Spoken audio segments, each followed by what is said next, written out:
여러분들은 주님의 은혜를 구하고 있습니까? 누리길 원하십니까? 그렇다면 여러분들, 우리가 주님 앞에 더 겸손한 모습으로 주어진 삶 속에서 성실함으로 우리가 주님 앞에 은혜를 구했을 때 분명히 하나님께서는 마침내 우연히를 가정해서 하나님께서는 놀라운 은혜들을 우리 가운데 부어주실 줄을 믿습니다.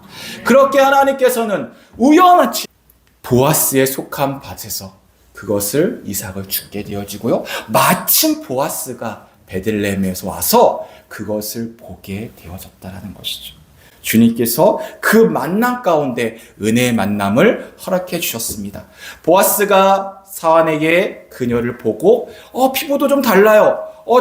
못 봤던 사람이에요. 그러니까 묻는 거죠. 자, 저 소녀가 누구냐라고 이야기했을 때 그 사환이 뭐라고 얘기해요? 저는 나오미와 함께 모압 지방에서 돌아온 모압 소녀다라고 이야기해요. 계속해서 뭘 강조해요? 이방인이다라는 걸 강조하고 있어요. 이 모압 사람이라는 걸 강조하고 있어요. 여기엔 뭐가 포함되어 있냐면 천하지 천하고 정말 상대하지 못할 여인이 저 여인입니다 라고 이야기를 하는 거예요.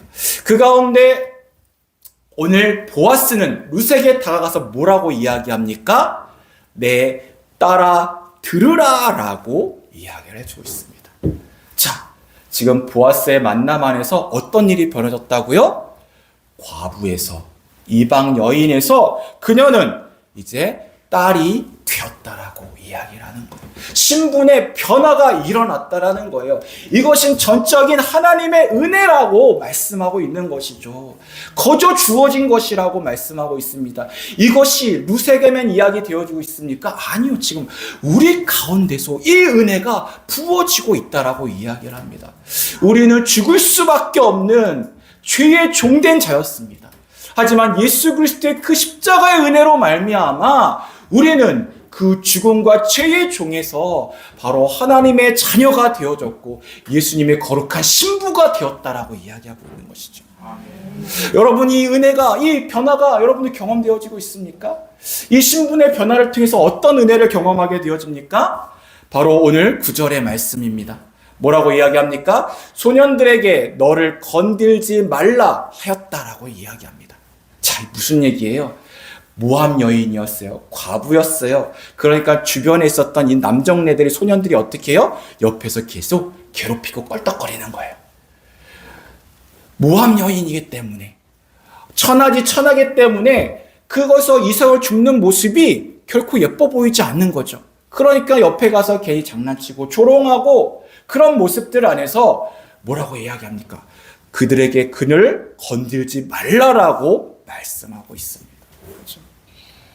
그리고 또 뭐라고 얘기하고 있습니까? 이제는 소년들이 물을 길러온 것을 너는 가서 마시라고 이야기를 합니다. 이 무슨 얘기예요? 자신들을 괴롭혔던 그 소년들이 떠왔던 그 물을 이제는 어떻게 했습니까? 물을 거저 마시게 되었다라고 이야기합니다. 물을 마시는 것이 쉬웠을까요? 어렵죠. 그렇죠?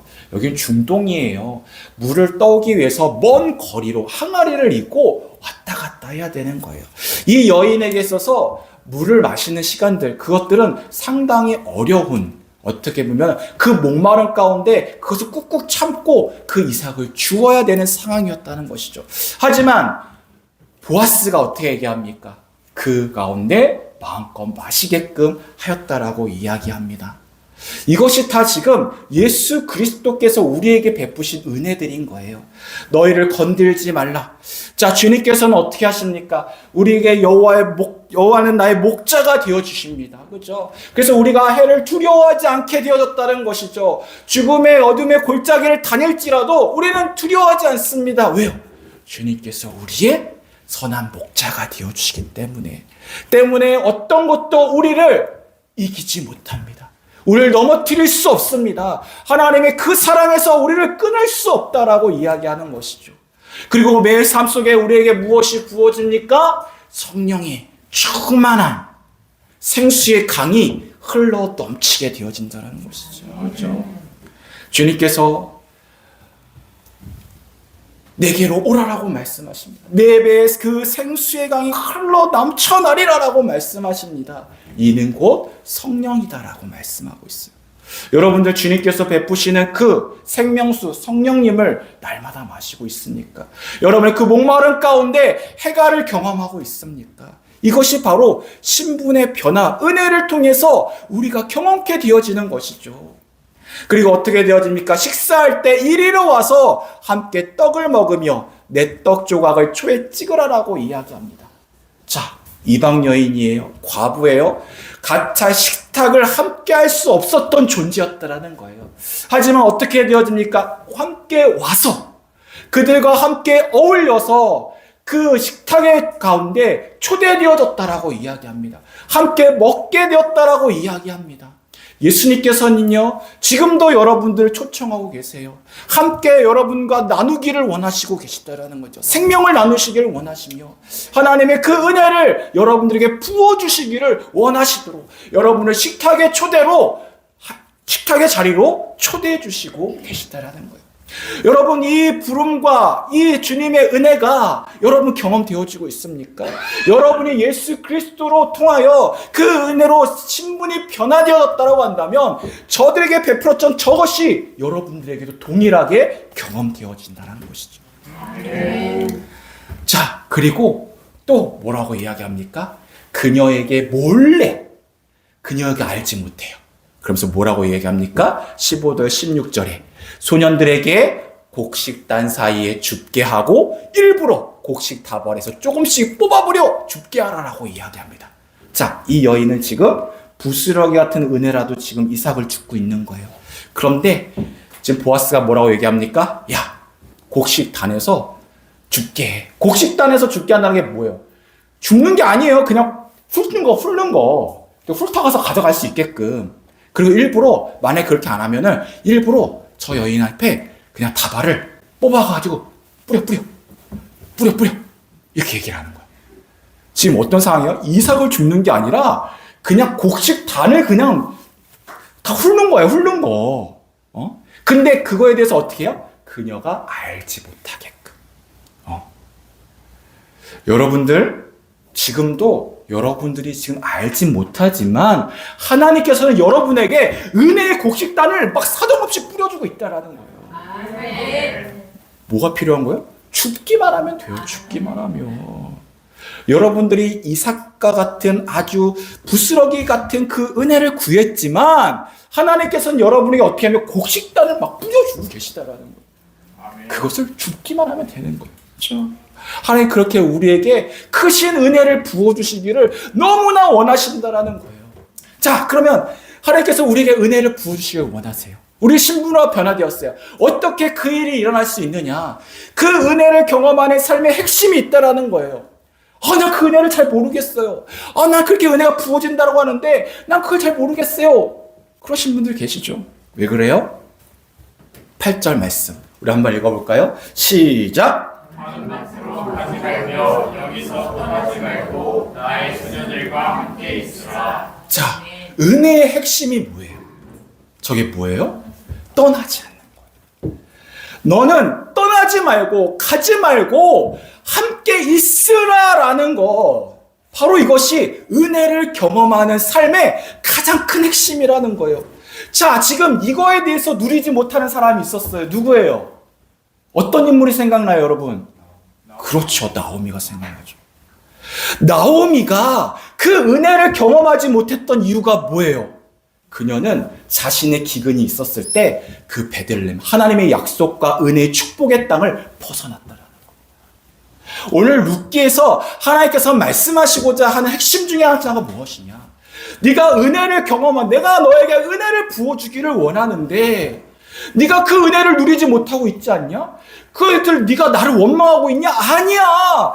내가 문제가 아니라 난 너에게 곡식단을 뿌려주고 있어. 그런데 네가 그것을 줍지 못하는 이유가 뭐야? 너는 여전히 다른 곳에서 그것을 받기를 원하고 있다는 거지. 다른 곳에 있기 때문에 그 은혜를 누리지도 못하고 받지도 못하는 그런 너무나 안타까운 상황 가운데 있다라고 우리에게 말씀하고 있는 것이죠. 보아스가 그래서 축복하는 내용이 뭐예요? 12절 말씀. 자, 우리 한번 읽어볼까요? 줄근 것만 읽어볼게요. 시작.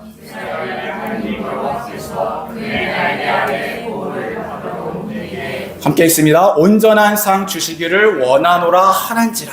자, 보아스의 축복의 핵심이 뭐예요? 그렇죠. 온전한 상 주시기를 원하시는데, 그렇죠. 여호와께서 너를 날개 아래 보호를 받으러 온 내게라고 이야기하는 거예요. 지금 룻은 어디를 향해 나갔습니까? 자신의 민족 로보압 땅에 있었으면 오히려 먹고 사는 데 문제가 없었을 거예요. 하지만 그녀는 지금 일부러 시어머니를 따라서 정저 알지도 못했던 그 베들레헴에 와서 지금 알지 못했던 그 땅에 가서 지금 은혜를 구하고 있는 거예요. 그 가운데 어떤 은혜를 구하고 있습니까? 보아스의 축복이 바로 그것인 거죠. 여호와께서 너를 그의 날개 아래 보호하시기를 원한다. 그러시죠. 그 보호하신 가운데 너에게 상 주시기를 원한다라고 이야기했습니다. 그 은혜를 받기를 원하고 네가 상을 받기를 원하는데 그것이 다른 곳이 아니라 바로 하나님의 날개 아래, 닭이 병아리를 날개 아래에서 품는 것처럼, 독수리가 자신의 새끼를 품는 것처럼 그 보호하심 안에서 네가 은혜를 그리고 축복을, 상을 받기를 원한다라고 보아스가 축복하고 있다라는 거예요. 여러분, 이 축복을 잘 기억하고 계셔야 돼요. 자, 그래서 어떻게 되어집니까? 자, 막 뿌려줘. 막 단을 막 뿌려. 그러니까 이 롯이 아이고 이렇게 많이 풀리지 뭐? 그러면서 막 죽는 거예요. 막 신나게 죽는 거예요. 저녁까지 죽어요. 그러니까 죽다 보니까 보리가 어떻게 됐대요? 한 에바쯤 됐다라고 얘기합니다. 이 에바는 바구니를 뜻한대요. 근데 이게 어느 정도 단위냐니까 22리터. 22리터를 대충 계산해 보니까 정확하진 않지만 15kg 정도가 된대요. 여러분들 쌀 10kg짜리 제가 들어봤거든요. 20kg짜리도 들어봤어요. 20kg면 엄청 무거워요. 그래서 15kg 정도 된다. 여러분 15kg로 두 사람이 먹으면 얼마 동안 먹을 수 있을까요? 한 달? 그렇죠. 한 달 더 먹을 수 있을 것 같아요. 그렇죠? 엄청 많은 양이에요. 하루를 주셨더니 어떻게 해요? 한 달 이상의 것을 공급받았다라고 이야기를 합니다. 그가 어디에 있었을 때? 그 은혜의 자리에 머물렀었을 때. 그렇죠? 자, 오늘 이것을 보았습니다. 이걸 들고 이제 시어머니한테, 나오미한테 가는 거예요. 나오미가 그것을 보고, 어머, 이게 무슨 일이야? 야, 내가 그냥, 네가 이삭 주스러 갔었을 때, 그냥 하루 정도, 한 끼 정도 먹을 거 생각했는데, 이거를 이고 오는 거예요, 막. 이게 무슨 일이야? 너무나 신났겠죠. 그래서 막 물어봅니다.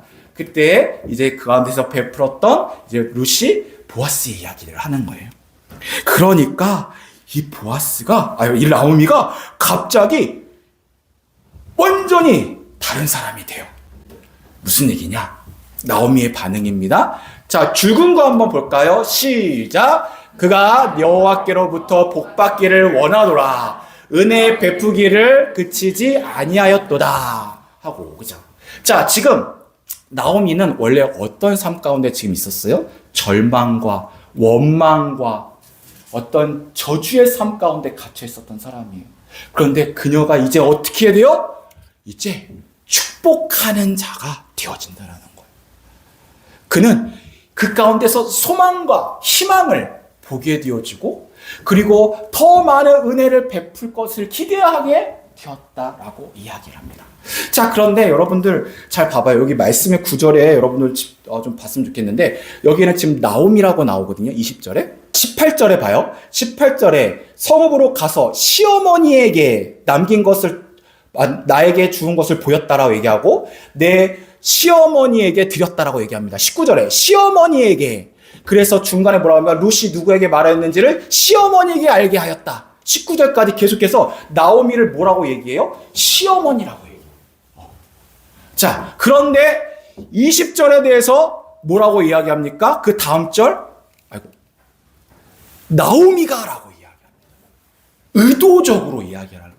자, 나오미는 그 전에 어떤 삶이었다고 아까? 그냥 시어머니로서 그냥 하나의 절망 가운데 있었던 한 존재였다는 거예요. 하지만 그의 이름이 회복이 되어지는 거예요. 그의 이름이 뜻이 뭐라고요? 기쁨이라는 거죠. 나오미가 기쁨이 드디어 며느리에게 이야기하는 거예요. 여호와로부터 복받기를 원한다, 은혜 넘치기를 원한다라고 이야기하는 거예요. 얼마나 기뻤을까요? 그의 삶이 얼마나 기쁘고 행복했을까요? 왜 그랬을까? 왜 저렇게 오바를 했을까? 여기 뭐라고 얘기나요?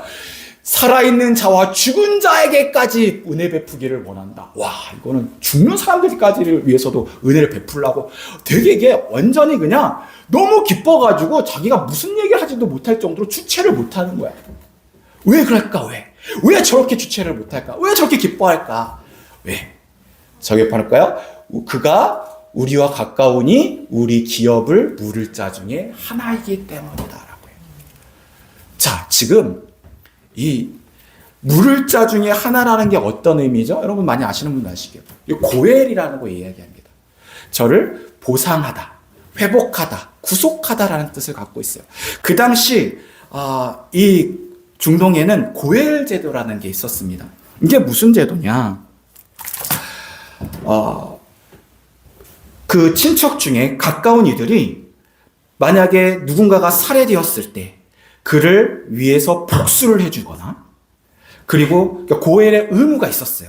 고엘은 가까운 친척 중에서 어떤 친척의 복수 또는 종에게 팔릴 경우 몸값을 대신 지불해서 속량하기도 합니다.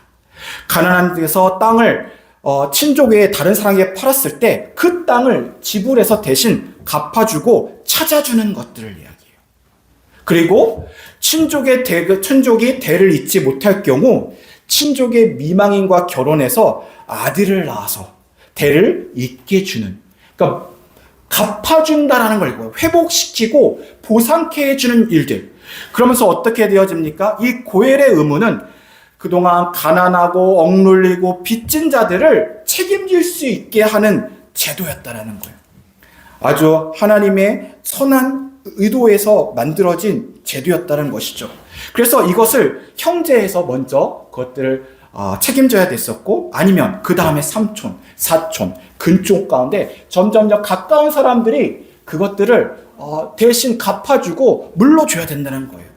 자, 그런데 여러분, 친족의 빚과 친족의 어떤 재산들을, 땅을 물려준다라는 것이 여러분들에게 좋을까요? 안 좋을까요? 대신 갚아주는 게 별로 안 좋은 거예요. 왜냐면 재산상의 손해가 있잖아요.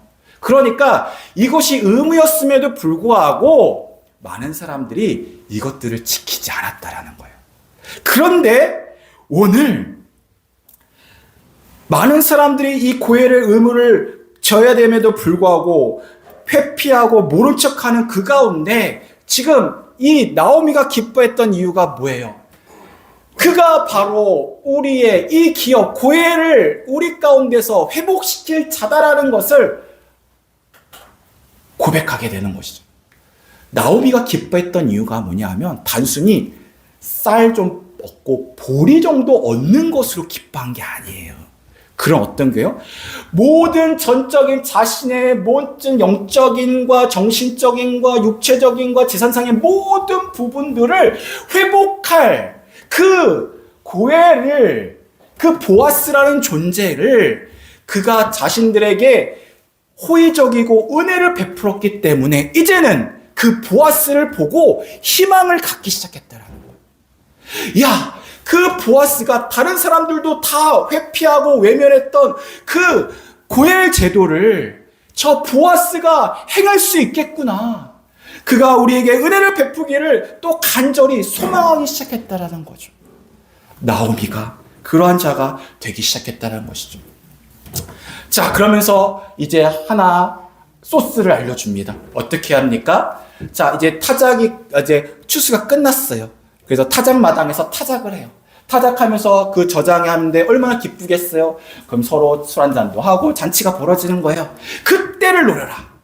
그때를 노려서 이제 나오미가 이제 룻에게, 야, 네가 이제 보아스가 좀 술이 취하고 이제 잠자리에 들 때쯤 가면 네가 가서 그 이불 사이에 들고 거기에 싹 누워있어 라고 이야기해 줍니다. 룻이 이야기를 들었을 때 이것이 얼마나 어떻게 보면 수치스럽고 두렵고 부끄럽잖아요. 좀 자신에게 호의를 베풀었다고 당장 꽃뱀처럼 가서 들러붙어가지고 쪽쪽 빠물어 먹으려고 그런 모습들을 이 보아스가 오해할 수 있잖아요. 이 사람 오바하네? 이럴 수 있다라는 거예요. 룻은 그 가운데 순종하고 그렇게 두려운 마음으로 이제 그 밤중에 누워있는 보아스의 이불을 들쳐서 거기에 눕게 되어집니다. 자, 그가 깜짝 놀라죠. 한 여인이 자기 발치에 누워있는 걸 봐요. 너 누구냐? 네, 이렇게 얘기합니다. 난 당신의 여종 룻입니다 라고 이야기해요. 당신의 옷자락을 펴서 당신의 요정을 덮어주시옵소서. 왜냐? 당신이 우리 집안의 기업 물을 자가 되기 때문입니다 라고 이야기를 합니다. 자, 여기서 봐야 될 게 뭐냐면 당신의 옷자락을 펴서라는 것들을 주목할 필요가 있습니다. 무슨 얘기냐? 자, 보아스가 아까 축복 기억하라고 얘기했죠. 하나님 여호와께서 그의 날개 아래 보호를 받으러 온 내게 상 주시기를 원한다. 근데 여기서 날개가 카나프라고 이야기합니다. 이게 날개란 뜻과 함께 또 여기서 뭐라고 써요? 룻이 당신의 카나프에 펴서 당신의 여종을 덮어주소서라고 얘기해요. 여기서는 옷자락이라고 해석했지만 지금 보아스가 축복했던 내용과 룻이 강구했던 내용이 일치합니다. 무엇을 얘기해요? 카나프예요. 카나프. 날개, 옷자락. 자, 지금 룻이 보아스에게 나가서 그 은혜를 구할 때 어떤 걸 붙잡고 이야기하면 보아스가 자신을 축복했던 그 내용을 붙잡고 지금 보아스에게 요청하고 있는, 강구하고 있는 거예요. 룻이 은혜를 구할 때마다 항상 무엇을 붙잡고 강구해요? 말씀, 축복의 내용을 붙잡고 이야기하는 거예요. 여러분들 하나님 저에게 은혜 내려주세요. 은혜 내려주세요. 하나님 은혜 주시기 원하신다니까. 그런데 중요한 건 뭐예요? 하나님의 말씀을 붙잡고 은혜를 구해야죠. 하나님께서 우리에게 뭐라고 말씀하시는지 우리가 서로 화해하고 사랑하고 서로 평화를 나누고 이것이 아니라 다투고 원망하고 불만하는 나오미 같은 삶 가운데 아무리 하나님께서 그 이삭을 막 곡식단을 흐트러 뿌렸다 할지라도 그것을 취할 수가 없는 거예요. 왜? 그 말씀을 듣지 못하기 때문에, 그 말씀을 의지하지 못하기 때문에. 여러분, 하나님께서 여러분이 주시는 말씀이 무엇이에요? 여러분 삶 속에 여러분의 직장과 여러분의 가정 가운데 하나님 주시는 말씀이 뭐예요? 우리 교회 가운데 하나님 주시는 말씀이 뭐예요? 그 말씀을 붙잡아야 돼요. 그 말씀을 붙잡고 하나님 앞에 간구하는 것이죠. 그 은혜를 구하는 것이죠. 그럴 때 그 가운데 하나님께서 그 놀라운 은혜를 우리 가운데 우리가 그 은혜를 보게 되어진다는 것이죠. 그렇죠? 자, 오늘 보아스의 축복, 네가 하나님의 날개 카나프 아래 보호받기를 원한다라고 얘기했을 때 룻이 당신의 옷자락 카나프 가운데 당신의 여종을 덮어주시옵소서. 제가 당신의 그 옷자락 가운데 머물기를 원합니다 라고 해요. 그녀는 어디에 머물기 원했습니까? 그 보아스의 그 은혜의 날개와 옷자락 가운데 머물기를 원했다라는 것이죠. 여러분, 그 찬송가 419장 찬송 주 날개 및 내가 편안히 쉬네, 이 찬양을 아마 아실 겁니다. 주 날개 및 내가 편안히 쉬네, 밤 깊고 비바람 불어쳐도 아버지께서 날 지켜주시니 거기서 평안히 쉬리로다. 네, 여기까지. 자, 저 찬송가를 누가 썼냐면 윌리엄 쿠싱이라는 목사님이 저 곡을 작사하였다라고 이야기합니다. 그의 삶을 한번 좀 돌아봤으면 좋겠는데요. 그는 1800년대 중반에 목회자로 활동했던 분이라고 이야기합니다. 미국에서 목회를 했는데요. 생활이 넉넉지 못했대요. 가난하고 어려운 목회 생활을 이어가는 가운데 결혼한 지 10년째 되는 해 사모님, 사랑하는 아내를 잃게 되었다라고 이야기합니다. 아내를 돌보고 또 심한 마음의 상실감 가운데 그 가운데서 감기가 찾아왔는데요. 성대를 점점점 목소리가 나오지 않고 점점점 손상되어졌다고 이야기합니다. 결국은 말을 못할 지경까지 이르렀대요. 결국은 어떻게 되어집니까? 말을 못하니까 강단에 설 수가 없잖아요. 결국 목회를 그만두게 되었다라고 합니다. 그 가운데 철저한 절망 가운데 있었다라고 이야기합니다. 그 가운데 그가 하나님을 만나게 되어집니다. 하나님 이렇게 말씀하십니다. 너는 내 것이라. 말 못하는 입술도 병든 내 몸도 모두 내 것이다 라는 하나님의 말씀을 듣게 되어져.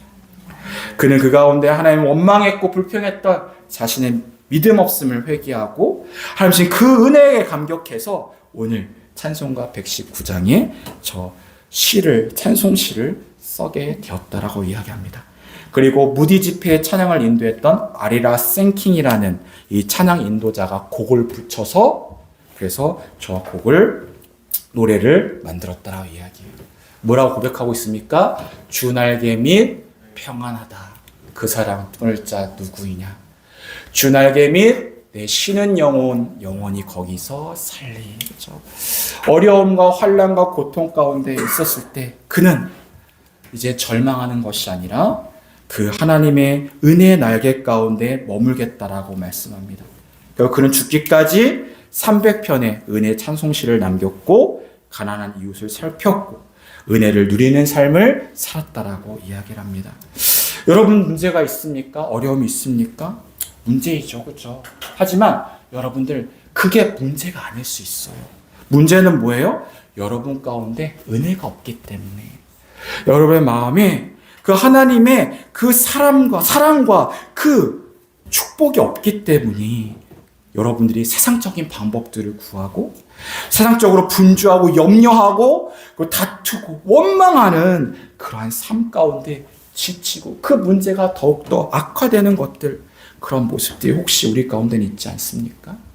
나오미가 그렇게 이 룻과 보아스의 회복을 통해서 나오미의 삶이 회복이 되어집니다. 우리 함께 읽어볼까요? 시작!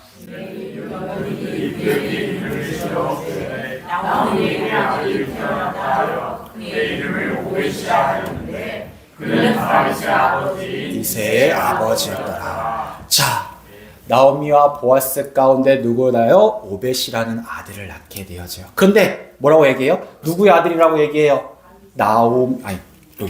나오미의 아들, 그죠? 이 오벳이, 그죠? 자, 지금 원래 엄마가 누구예요? 룻이잖아요. 근데 여기서는 나오미라고 얘기해요. 왜? 아까 얘기했던 고엘 제도. 다윗의 증조 할머니가 되었다라고 이야기합니다. 그리고 예수 그리스도의 족보 가운데 그 이름이 새겨지게 되었다는 것이죠. 이 모든 것이 어떻게 하십니까? 어떤 노력이 아니에요. 하나님의 은혜의 자리에 머물러서 하나님의 은혜를 구하는 그 일들 가운데 일어났다는 것이죠. 바로 이 일들을 누구와 우리 가운데 이루시길 원하십니까? 바로 예수 그리스도시라는 것이죠. 이 기름을 물었던 이 보아스는 바로 예수 그리스도를 예표하고 있습니다. 고해, 우리 영어로 리디머라고 이야기하는데 구속하는 자라고 뜻을 갖고 있습니다.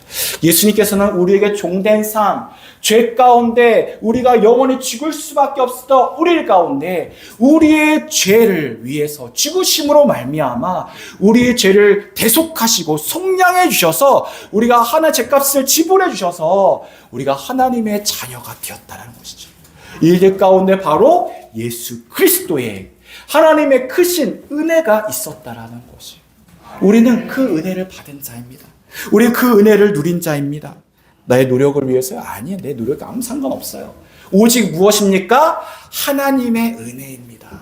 여러분이 여러분 된 것이 여러분 잘나서가 아니에요. 여러분 알지 못하지만 알게 모르게 그 가운데 놀라운 하나님의 은혜가 있었다라는 것입니다. 그렇죠?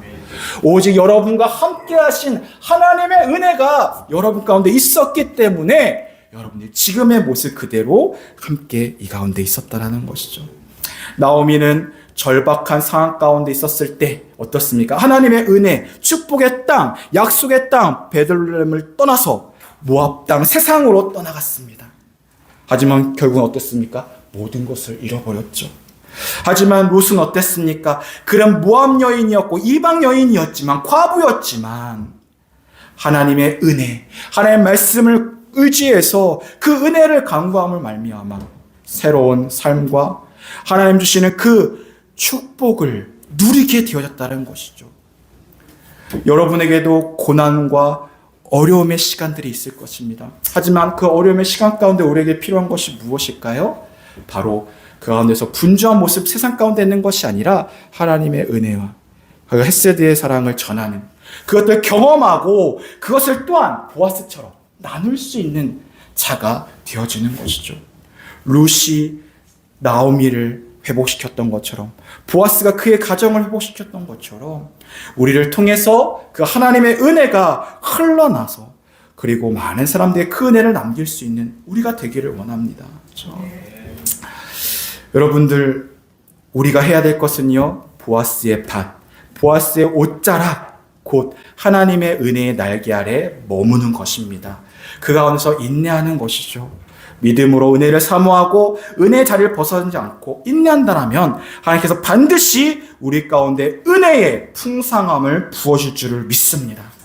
반드시 하나님께서 우리의 마라의 삶에서 은혜의 삶으로 회복시키시고 또 믿음의 가정과 기업이 영원토록 이어갈 수 있도록 또 우리 한 사람 한 사람이 은혜의 통로로 쓰일 수 있도록 하나님께서는 우리 가운데 은혜를 우리 가운데 하나님께서 크신 축복을 부어줄 줄을 믿습니다.